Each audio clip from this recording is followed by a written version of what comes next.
Mardi 17 juillet, ravi d'être en votre compagnie aujourd'hui pour tout voir et tout savoir de l'actualité et dans votre région.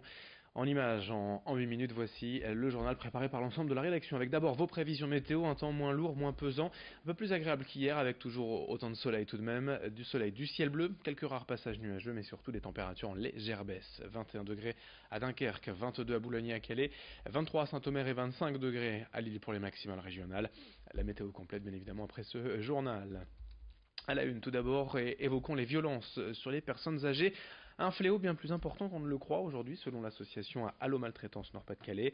Le phénomène a d'abord été repéré dans les années 70 et touche aujourd'hui 5% des plus de 65 ans et 15% des plus de 75 ans en France. Ces maltraitances prennent des formes diverses. Il y a les atteintes physiques, psychologiques ou financières. Celles-ci sont souvent liées d'ailleurs aux deux précédentes. L'association évoque aussi des négligences quand on ne se rend pas compte que l'on maltraite une personne âgée.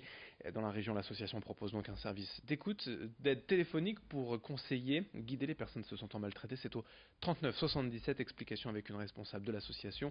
Allo Maltraitance Nord-Pas-de-Calais, au micro de Xavier Silly.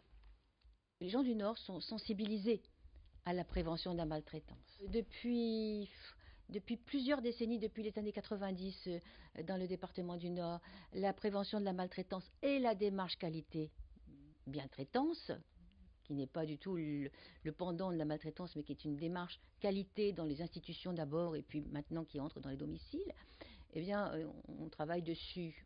Ça fait partie de la formation initiale des étudiants à l'université, dans les écoles d'infirmières, dans toutes les écoles paramédicales. Donc je crois que cette sensibilisation, et puis nous avons fait quand même pas mal de travaux au niveau régional qui ont fait connaître cette problématique.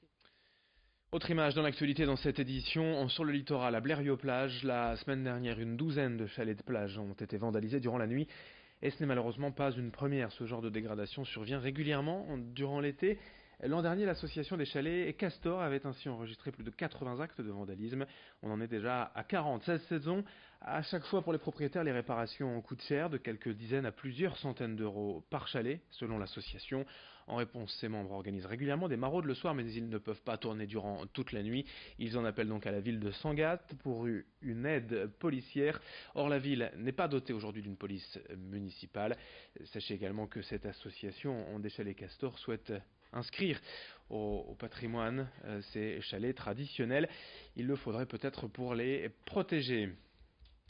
On passe à toute autre chose dans ce journal avec quelques images impressionnantes. On va prendre un peu de hauteur, 4000 mètres d'altitude précisément, à la rencontre des équipes de France de vol relatif qui vont s'entraîner durant tout l'été à l'aérodrome de l'Île-Bondu en vue des championnats du monde en Australie du 6 au 14 octobre prochain. Le vol relatif est une discipline du parachutisme qui consiste à enchaîner des figures en chute libre en volant relativement par rapport aux autres. Les équipes sont composées de 4 ou de 8 membres. L'objectif c'est de réaliser le maximum de combinaisons possibles, de points en 35 secondes. Ils vont ainsi enchaîner une dizaine de sauts par jour pour s'entraîner et répéter leur combinaison.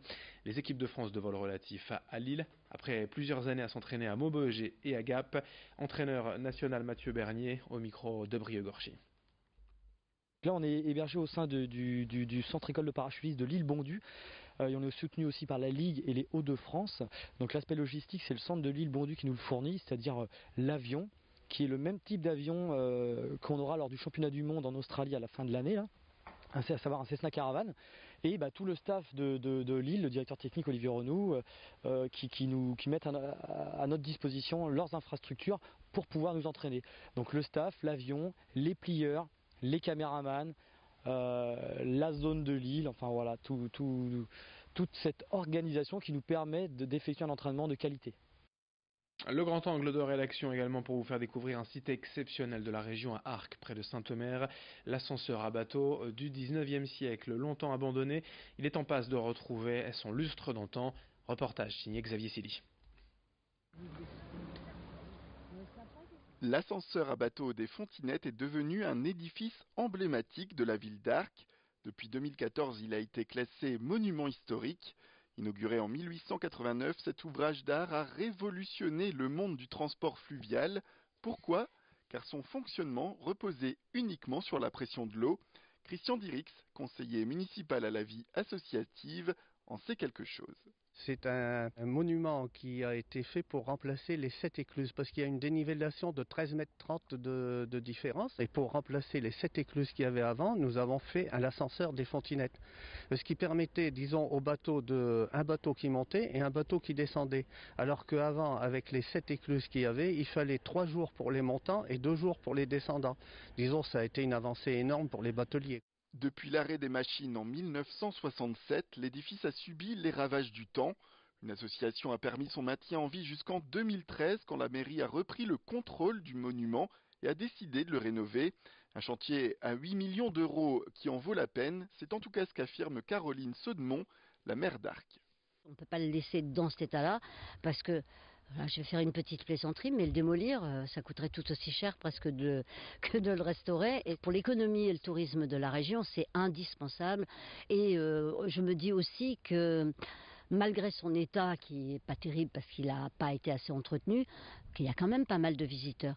Donc on va faire quand même une scénographie au top pour pouvoir attirer un monde fou et ça va marcher. Les travaux commenceront à l'automne une fois toutes les subventions fournies. Même si l'ascenseur ne pourra plus fonctionner, Christian Dirix affirme que les visiteurs pourront retrouver ce géant comme lorsqu'il a été inauguré il y a presque 120 ans. Il sera mis en aspect, disons, pratiquement neuf, comme s'il était en fonction. Et les gens verront, il y aura le bac du haut, il y aura le bac du bas, avec un bateau à l'intérieur qui présentera, disons, une vidéo avec la façon dont cet ascenseur fonctionnait. Et les gens verront comme s'ils y étaient, quoi.